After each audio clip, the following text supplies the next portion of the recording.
जय श्री कृष्ण। आज हम वास्तुशास्त्र का एक बहुत ही शानदार और गंभीर विषय लेकर आए हैं। विषय यह है कि वास्तुशास्त्र के अंदर जो भी प्लॉट है या जो जमीन है उसकी ऊर्जा कैसे बढ़ाई जा सकती है।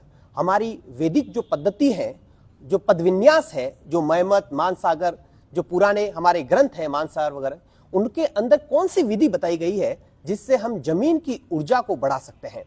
अभी अगर हम आधुनिकता के अंदर चलते हैं तो अक्सर हमको यही सुनने में मिलता है कि स्टोन डाल दो, नवरत्न डाल दो और जमीन की ऊर्जा बढ़ जाएगी, लेकिन ऐसा नहीं है। हमारे शास्त्रों के अंदर जो एकाशीति पद विन्यास, जो सबसे सही पद विन्यास है और ज्यादातर यही पद विन्यास चलता है, उस एकाशीति पद विन्यास के अंदर हमारे घर को 45 देवताओं का आधिपत्य मान दिया गया है।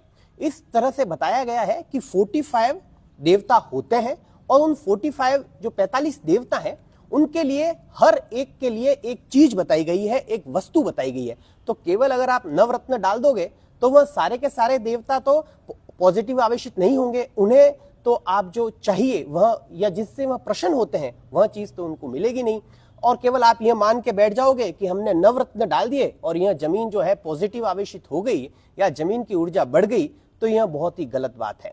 और यह जो हम लेके आए हैं, यह जो पद्धति है, यह उन देवताओं के हिसाब से। और आश्चर्य की बात तो यह है कि कई लोगों को उन देवताओं का नाम भी पता नहीं होता है कि कौन से देवता हैं। तो मैं आपको एक थोड़ा सा उनके बारे में विवरण बता देता हूं। उन देवताओं के नाम तो आपको कम से कम पता ही होने चाहिए। तो जैसे हम शुरुआत करते हैं नॉर्थ दिशा से, उत्तर दिशा से, तो हर दिशा के अंदर 8 देवता बताए गए हैं और बीच में जो होता है वह ब्रह्म स्थान होता है और उस ब्रह्म स्थान के अंदर मर्म स्थान भी होता है। ब्रह्मा जो होते हैं वो बीच के देवता माने गए हैं। तो अब यह देवता कौन से हैं? 45 देवता सुन लोगों को तो नाम ही पता ही नहीं है। तो सबसे पहले तो मैं बताता हूं उनके नाम क्या है।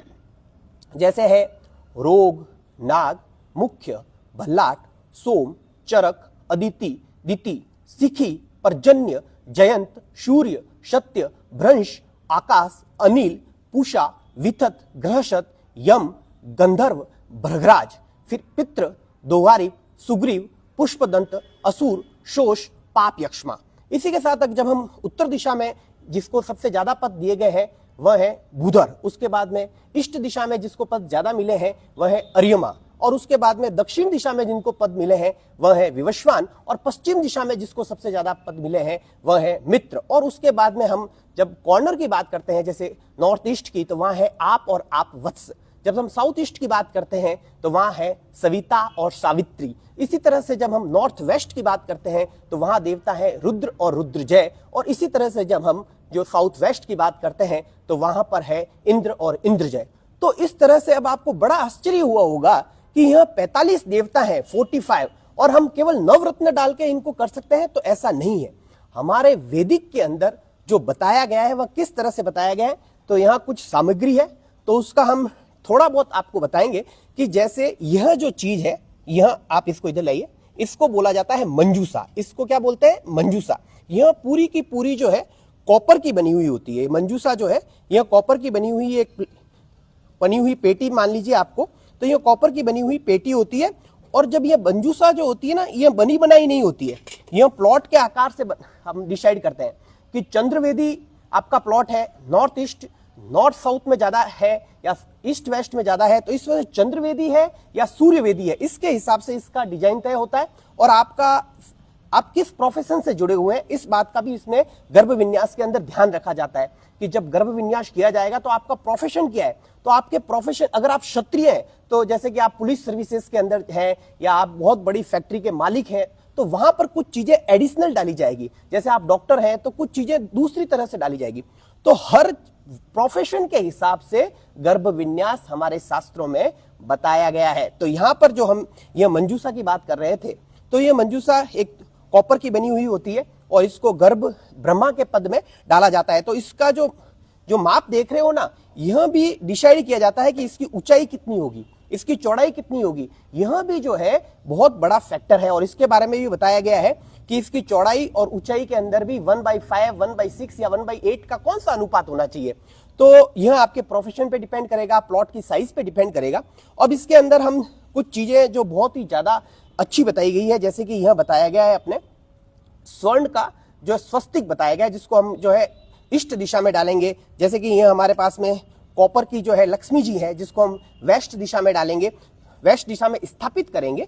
और इसी तरह से ये जो दर्पण है चांदी का, इसको हम नॉर्थ में डालेंगे। तो यह तो एक छोटी सी चीज है जो मैंने आपको बताई है। इसके अलावा भी आप यहाँ पर देखेंगे तो आप इधर आइए, तो यहाँ पर जो है ना अलग अलग तरह की मिट्टियां बताई गई है। टोटल 7 तरह की मिट्टियां बताई गई है। जैसे ये तालाब की मिट्टी है, या हाथी जहां पर बैठते हैं वहां की मिट्टी है, गाय जहां पर रहती है गौशाला की मिट्टी है, जहां पर चींटियां ज्यादा होती है वहां की मिट्टी है, जहां पहाड़ की मिट्टी है, पीपल के वृक्ष की मिट्टी है। तो ये सब जो है अलग अलग तरह की मिट्टियां हैं। इसी तरह से जो है हमारे शास्त्रों के अंदर जो वनस्पति का बहुत महत्व बताया गया है। वनस्पति देवता को अति प्रिय, जैसे हम जो है प्लांट्स को पूजते हैं, पीपल के देवता के अंदर हम सारे देवताओं का निवास स्थान मानते हैं। तो उसी तरह से हमारे देवता भी जो है एक एक वृक्ष अति प्रिय होता है। तो अब कौन से देवता को कौन सा वृक्ष प्रिय है, और जब हम उसका जब पद होगा, जैसे इस पूरे एरिया के अंदर हम उस देवता के लिए पद विन्यास करेंगे, उस देवता के वहां पर वह चीज समर्पित करेंगे। तो यहां पर बहुत सी वनस्पति बताई गई है, जैसे भृगराज, अपामार्ग, शोगंधी, यह सारी जो है औषधियां जो है यह उस देवता को समर्पित की जाएगी। अब हम इसी